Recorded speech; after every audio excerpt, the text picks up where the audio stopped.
So I was just down in the changing room, and I was here all day yesterday on retreat, and we had a power outage in my area, so I did not see any media or news last night, and I was just told there was a shooting last evening. Is that correct? Everybody knows about this.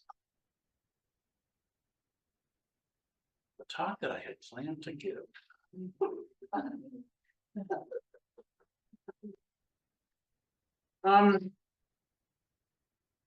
Because I know nothing about, thank you for letting me know that that's part of what's in our collective space today. I can't speak to it. I won't try to speak to it because I don't know enough to do that. And I just want to acknowledge the fact that that's part of the collective space we're sitting in. And it kind of makes sense to me to sit with that for a moment. Perhaps all of us. And then I'll shift gears. And I will give the talk that I plan to give today. That's my best offering to you. But what seems like good practice perhaps is to sit for just a minute together. And I will invite you to close your eyes.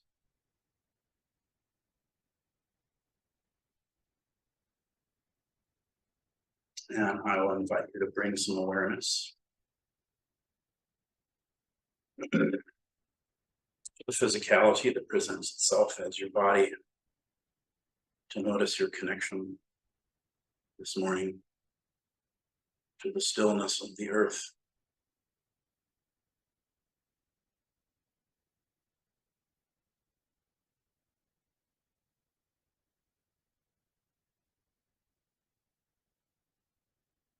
I hope you are aware of how much you intrinsically trust it to hold you.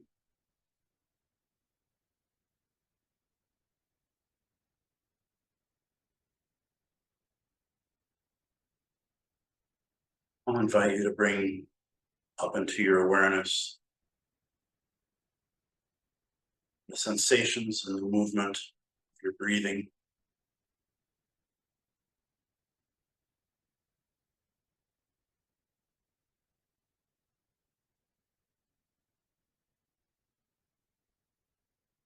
Maybe notice how you trust that that next inhale will be right on time.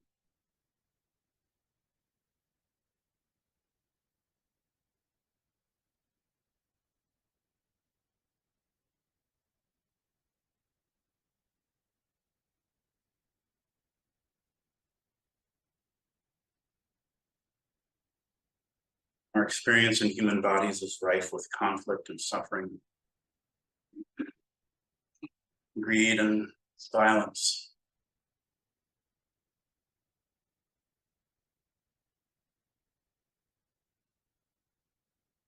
That's a truth that we face every time we sit.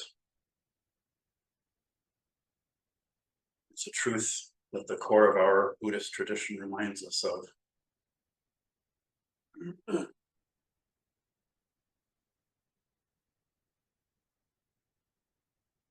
And it also reminds us of our capacity to not only know that truth, and allow ourselves to feel that truth,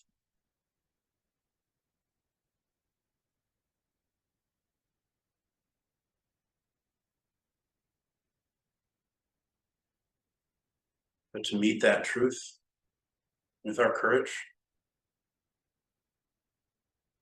our compassion, our wisdom,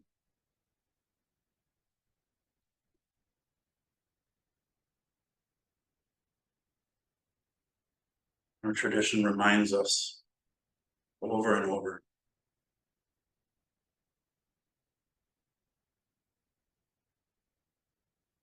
that the painful dimensions, the violent, difficult,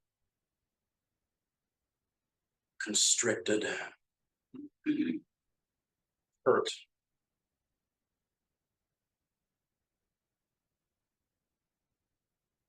screaming dimensions of our human lives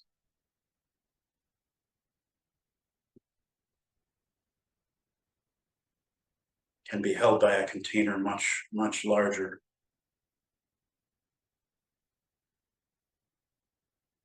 And that is the container that we call awakening, awareness,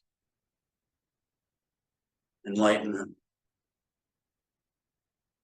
And it's as simple as your relationship, your meeting, your fear, your anger, your confusion, with kindness and understanding. As I sit, I am aware that there is suffering. As I sit, I vow to meet that suffering with compassion and wisdom.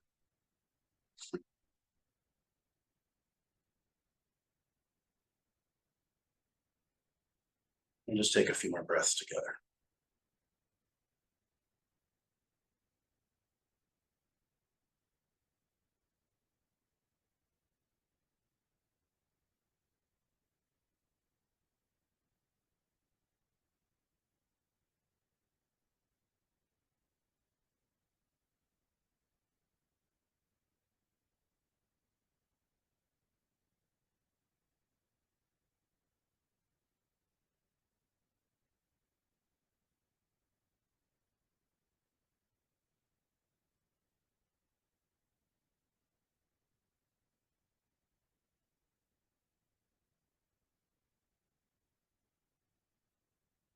All right.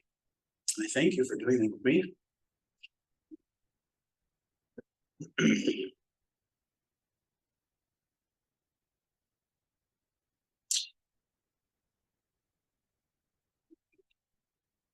Thank you for doing that. I'm going to go home and watch the news. I'm sure all sorts of things are going to show up in this heart. So it is wonderful to be here. I will try to shift gears here a little bit. I see a lot of faces in the Zendo today that I saw yesterday. We had a wonderful retreat here, and it's good to see some of the folks that spent a lot of time in this room breathing and sitting yesterday. And I'm going to extend just a little tiny bit something we talked about yesterday into today. And yesterday we talked a little bit about the beginning of the memorial echo we do here at Zen Center. And I will not revisit it, but I will summarize, sum it up as saying we were talking about the words earnest and consideration, because the memorial echo starts with earnestly consider. And then it talks about life and death, the coming and going of life and death, and uses very large metaphors. Summer and winter, waves in the water disappearing into the great ocean, bolts of lightning striking through the empty sky. And those are really large metaphors that we're invited to consider with earnestness. And we talked a little bit about Zazen being essentially a formal practice of consideration. To consider is to behold. Consider the great.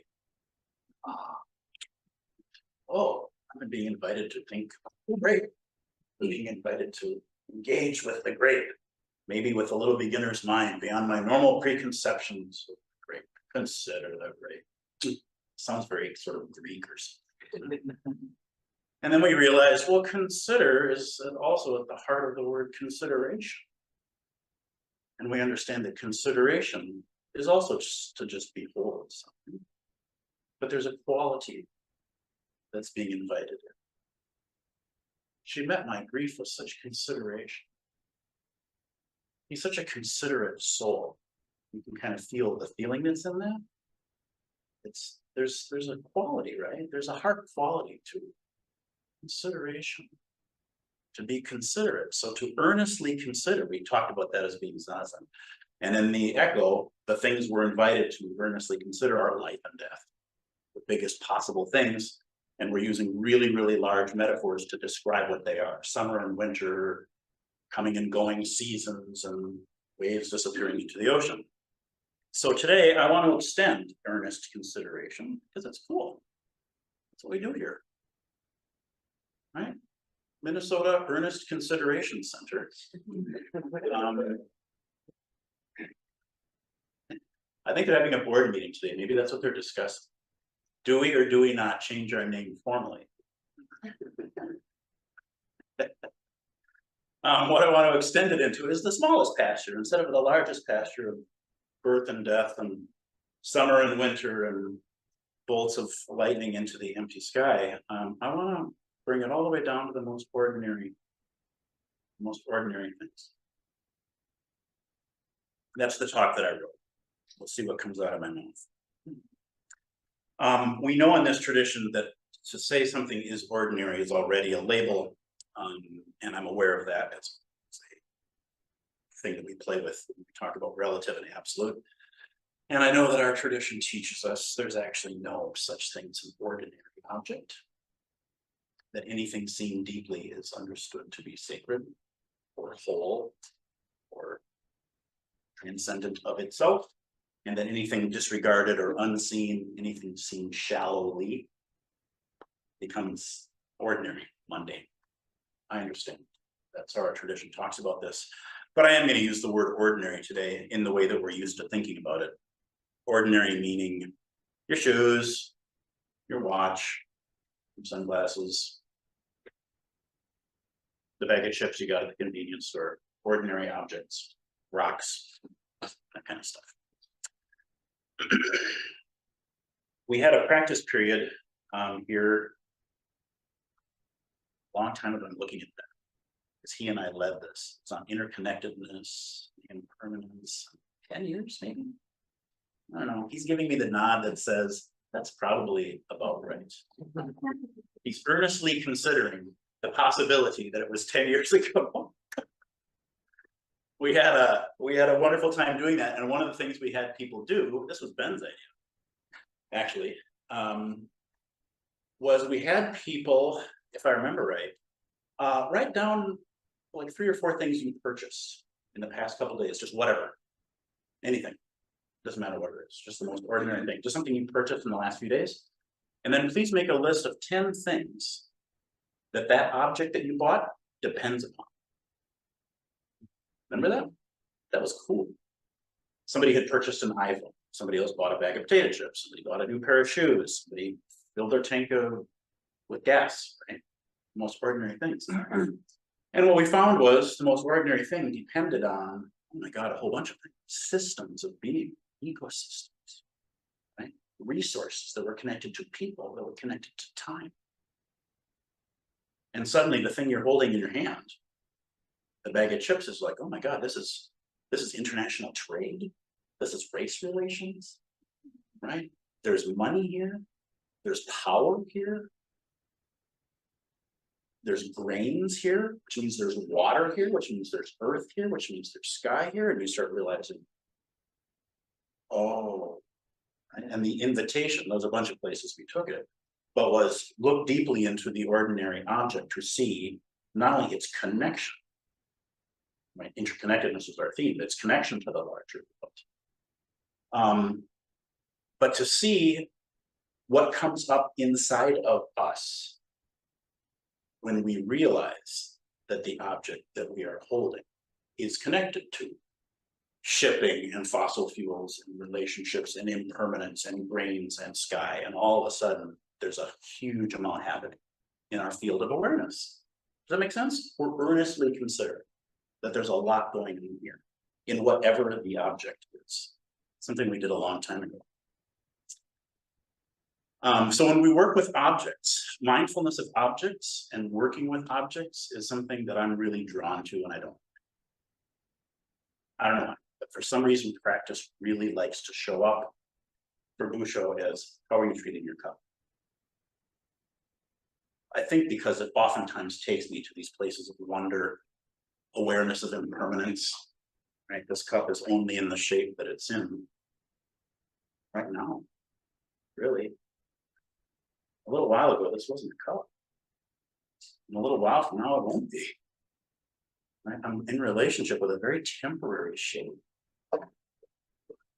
Right? That new iPhone that I'm so excited about, it's a temporary shape. It wasn't a little while ago, and it won't be very, very soon from now. Right? So wonder, I get a sense of wonder. I get an acute sense of impermanence. I certainly get an awareness of interconnectedness. And so I love working with objects. I really do. I do it all the time. During Zazen this morning, I was looking at the slats in our new floor here, right? This floor still counts as new, isn't it? Is it still, I'm looking at it, like, this still feels new, right? Like, I'm still making the transition to this is like the real send, right? Because over there, where we sat for, anyway. And going, well, so it's very reasonable, or at least possible, that each one of those slats came from a different tree.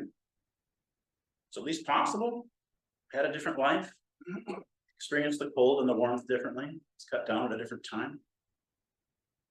Maybe it traveled over water, maybe it traveled over land, maybe it was dragged by horses, I don't know. But like, holy macaroni, there's a lot going on there. Wow.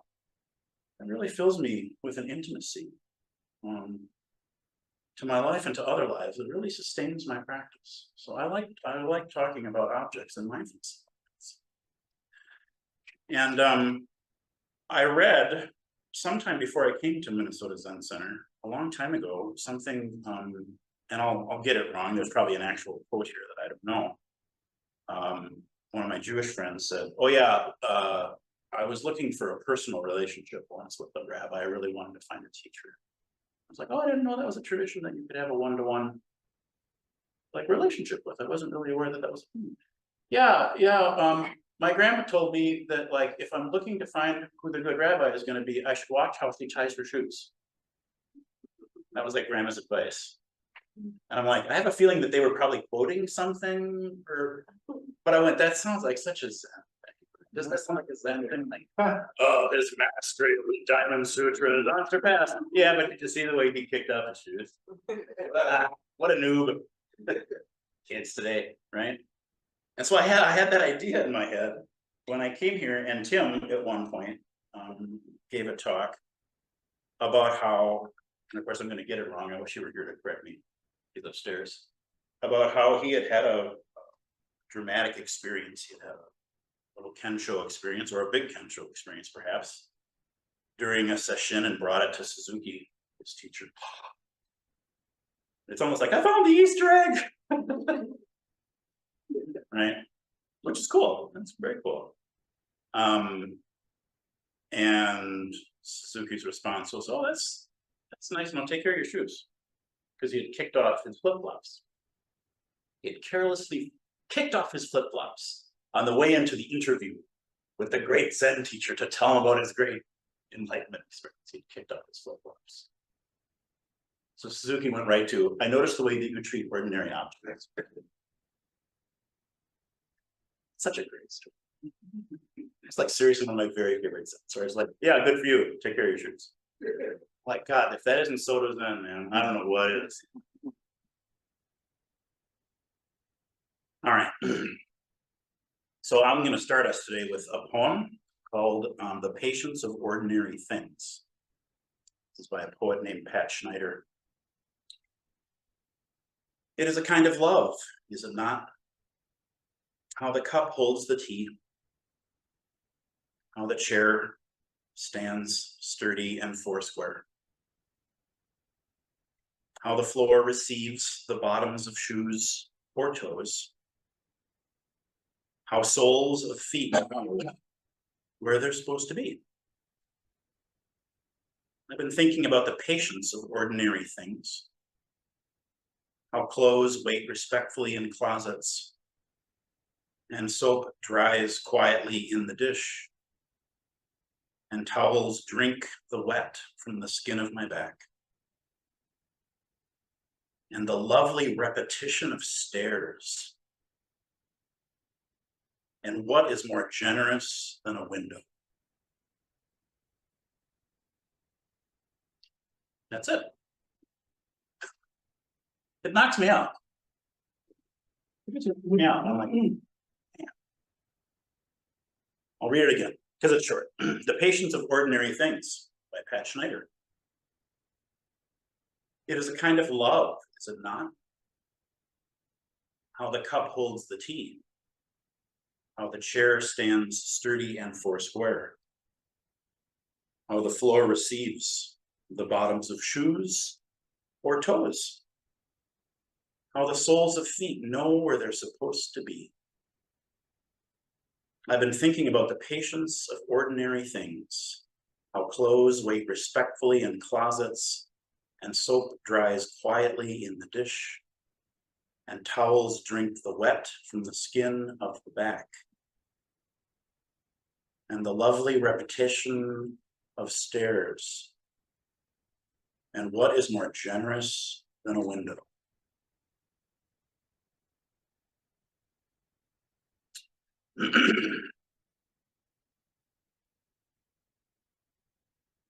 So those of us who have practiced for a while, oftentimes, I just hear this oftentimes, have the experience, especially during longer retreats, of noticing how the ordinary world just sort of rises up out of itself almost, and how ordinary objects kind of glow. I'm not talking about woo-woo. I'm not talking about hallucination or something. I'm just using poetic words to try to describe, a day 4 of session, when somebody puts white rice in your bowl, and suddenly it's alive.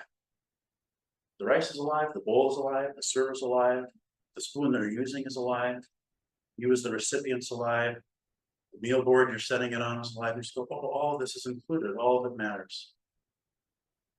I am this, it is only this happening, right? And there's nothing ordinary anymore. All of it was patient, all of it was sacred, all of it was waiting to be met. And then the meeting happens. And in our tradition, we call that moment empty. We call that moment of meeting empty because the objectness and the separateness of the things disappears for a moment. Right? Does that make sense? It's okay if it doesn't. And it's full. It's funny we use the word empty. Right? Emptiness is fullness. In our tradition, oh, everything is just full, alive, and it's happening. There's not obstruction. It's just movement. It's just flow there. It's a moment of generosity.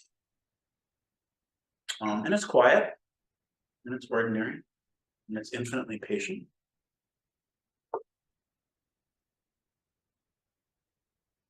And so one of the things that's occurred to me over the years is, I wonder if the bowl was waiting for me to recognize it.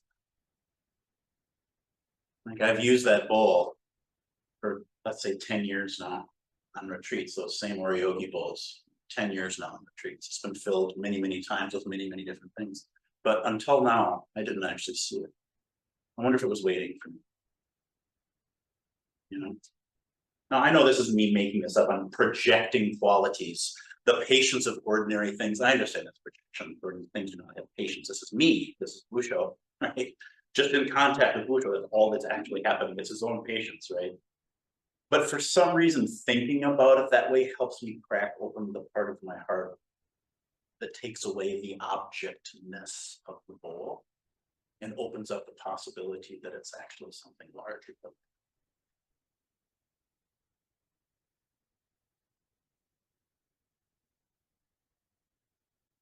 So this kind of experience happens to me a lot. Very often in retreat, like we had yesterday. I was visiting people in what we call practice meetings here. That's part of our tradition. For those of you who are a little newer during retreats, if you wish, you can take time away from the Zendo to go talk to one of the teachers, the person who's leading the retreat, for a few minutes, right? Just to get a little support or talk about an experience or ask a question. And I was meeting people up on the 3rd floor because it has air conditioning. People were very motivated to see me yesterday. And I walked out of here feeling like, man, if I got the stuff, do you see the line of people to see? oh, my wisdom, just for them to bask in it for a few months, probably. And then I went, oh, they were just in line to be in the air conditioning for 10 minutes. That's what they wanted to bask in. It's 70 degrees. I'm teasing myself now. At the end of a meeting with the people on Zoom, I was done with the laptop. So getting the laptop out, I'm unplugging the cord and I'm winding the cord. You know, hey, do you wind it around here?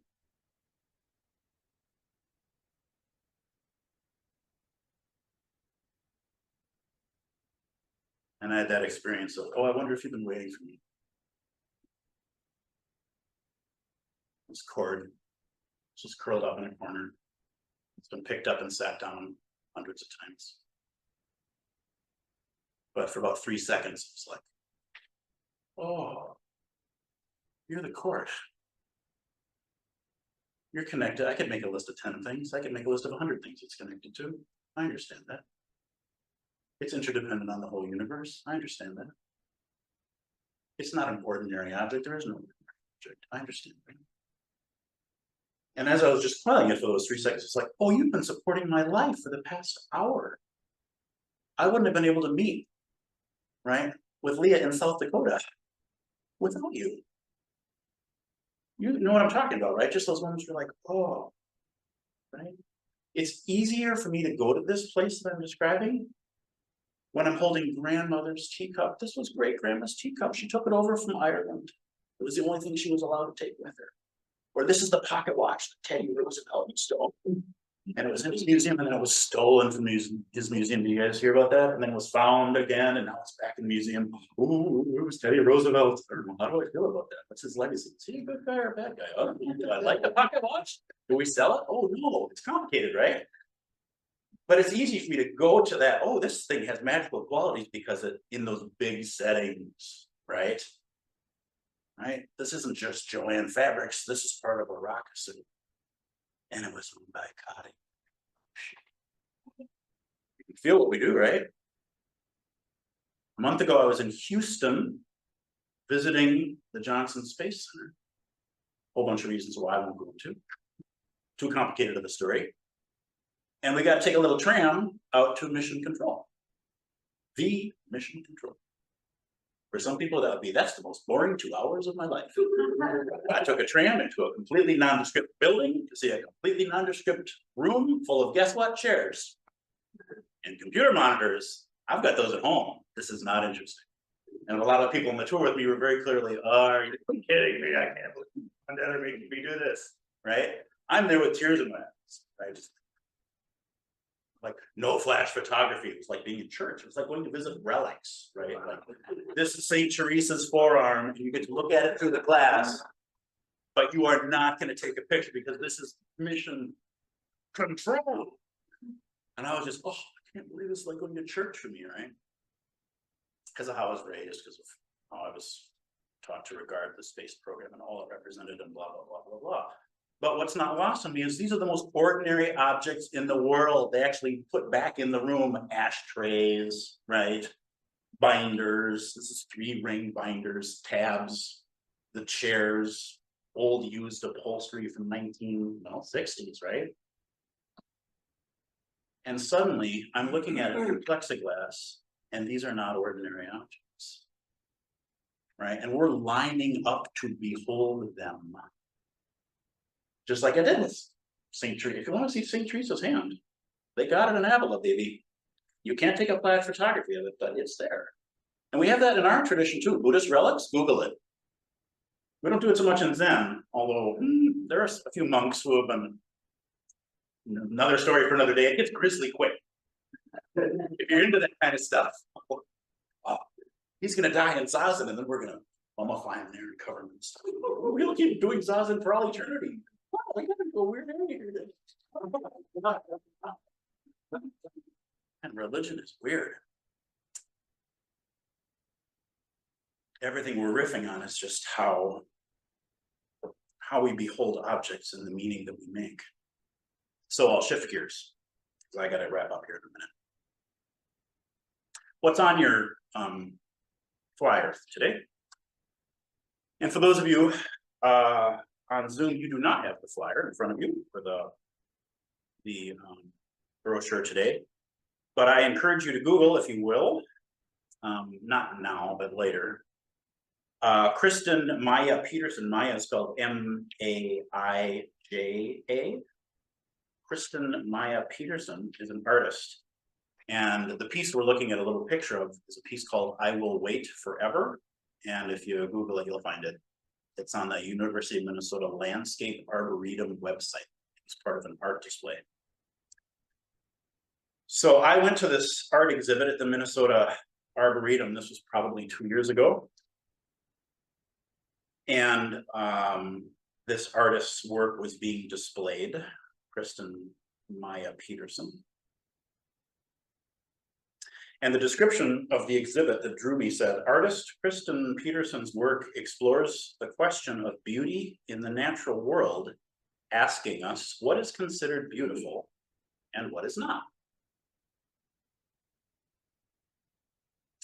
Witness her stunning environmental artwork, including 24 images of nature, vividly rendered in watercolor and graphite pencil, inviting viewers to go into the world in search of awe and to notice and cultivate the natural spaces and biodiversity just outside their own front doors.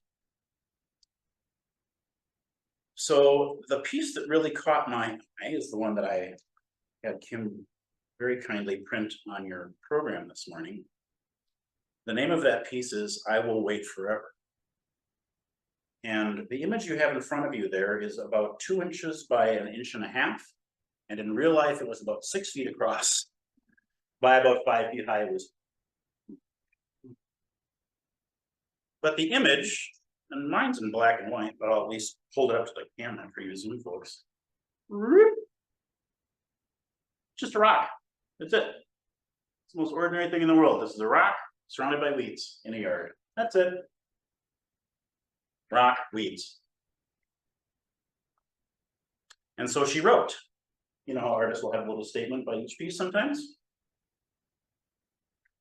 Early in spring, I found this stone nestled just beyond the backyard of our townhome rental within the bounds of a wetland protected area. The rock looked as if it were in child's pose. For you yoga practitioners, right?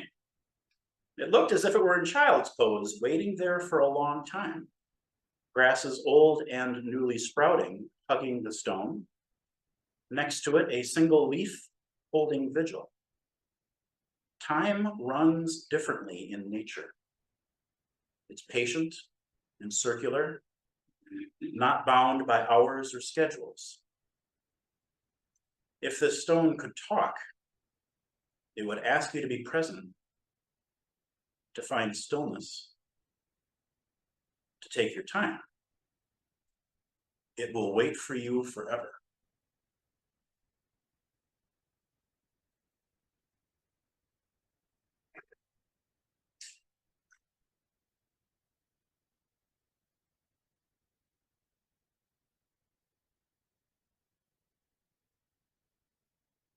So there's my Oreo bowl, and there's Tim's flip-flops.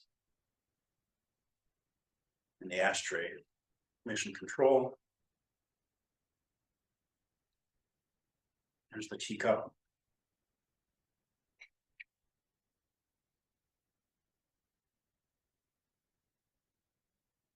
I so appreciate this practice's capacity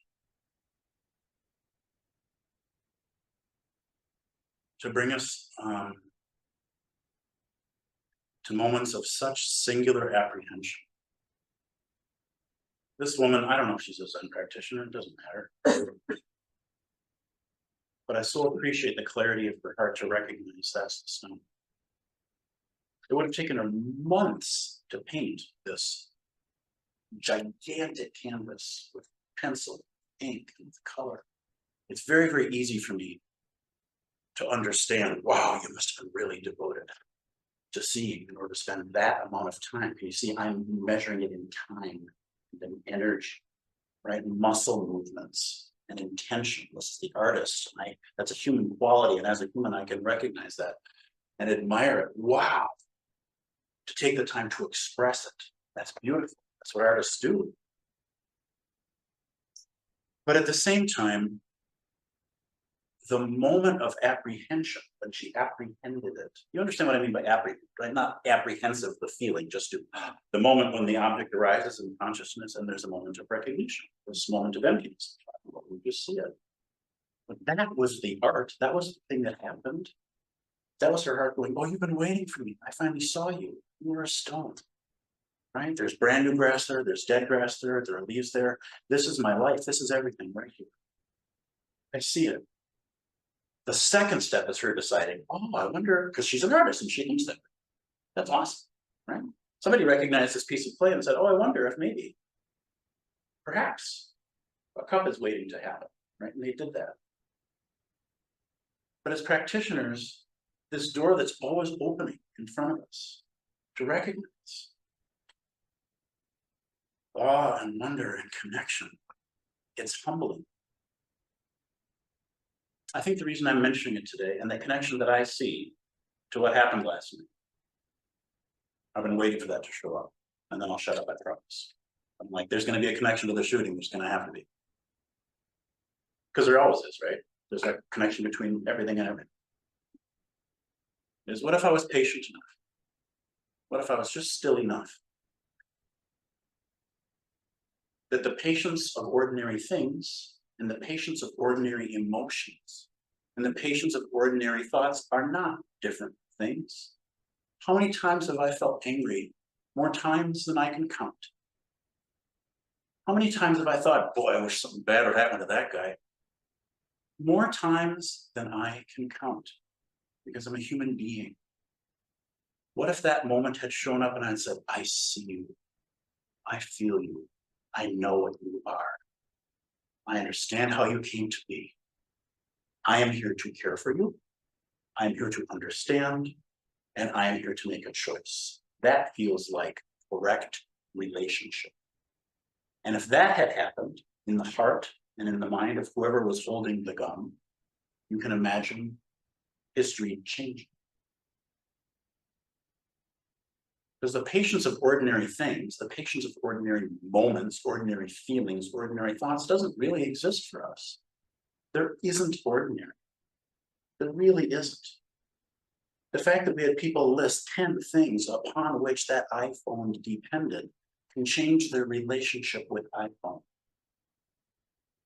The 10 things upon which my anger, my sadness, my despair depend can help me change my relationship with my sadness or my anger or my despair. If I don't see that, I can act from those places and not know. Does that make sense? And suddenly I'm kicking off my shower shoes and I'm throwing away the wrapper because it doesn't matter to me anymore. You are not me and you are less important to me. There, you're an ordinary rock. Go back to where you were, taking down the painting. No more reverence, no more seeing, no more devotion, no more compassion, no more connection. I'm alone, I am right, I am good, I am better. I don't know about you guys, but I live there a lot. Everybody that I meet with lives there a lot. Every story I hear is about people who live there a lot. It's called the first noble truth. I understand it. I get it. So, wow, are we invited into a big pasture when we sit down, aren't we? To just sit down and cross your legs for even 5 minutes and go, what is this thing? What are these bones that I've stacked on the cushion today? The muscles that surround them, the thoughts that fire like fireflies inside of this head, the heart churning. This is the thing. I will sit with it. I will know it. I will fall in love with all of it. I have to. It's my responsibility. It's part of why we fear awakening, because if we wake up, we are responsible. Genuinely. Doesn't it feel right to you? The part is like, oh, I want enlightenment. And there's another part that goes, yeah, you know what? Stuff's going to get real. You think it's fun? I promise it's not. Joy? Oh, yeah. Fun? Because now I'm responsible. And now I'm the one who got shot, and I'm the one holding the gun. And I never get to pretend that I'm not both of these things. I literally can never do that, because my life is completely dependent on these things. Wow. The patience of ordinary things. So thank you for being here today. Thank you for sitting in chairs that are 4 square upon the earth. Thank you for sitting on cushions that are filled with K-pop that was harvested from the K-pop plant. Plant that grows in Southeast Asia. I'm making all of that up. They used to make life preservers up. I don't know. But thank you for being in your living rooms, on your chairs at home, those folks who are zooming in. I hope the stairs support you. I hope the earth supports you. I am grateful for your practice and your presence today. And that's as much as I have. So thank you. We still have some time today, and so I'm very happy. We would all be very happy to hear thoughts, reflections, ideas about either ordinary things or about what's maybe heavy on your heart from last night. So as I say, I am not in the know, but I want to make sure this space feels welcome to hold whatever's wanting to be said for all of us. Do you have something, Barbara? I just wanted to share, I loved your talk today, and it reminded me of a talk I had with my children. I don't remember what we were doing, but they were complaining of being bored. And so I told them, look at your placemat. And I said, I don't ever want to hear that you're bored again. You're just not using your mind. Your placemat and anything has a history, it has a potential, it has a utility, it can be used in art and literature, so it can be measured, it has a mathematical explanation and a chemical explanation, and it can be reimagined into something else. So don't ever tell me again that you're bored. Wow, it sounds like you were ahead of the curve here as far as I'm concerned now. Because chemical? The thing is, That never occurred to me. so Love that. when I think of interconnectedness, our interconnectedness with life, I look at systems and forces. And all those are systems. They're systems that we've created or they're natural systems. And they all intertwine and they all explain us as well. So that's what made me think of that conversation with my kids. Okay. Very cool. Other folks, what wants to be said today? Please. Thank you for your talk. I appreciate it. I also feel an affinity for objects, the objects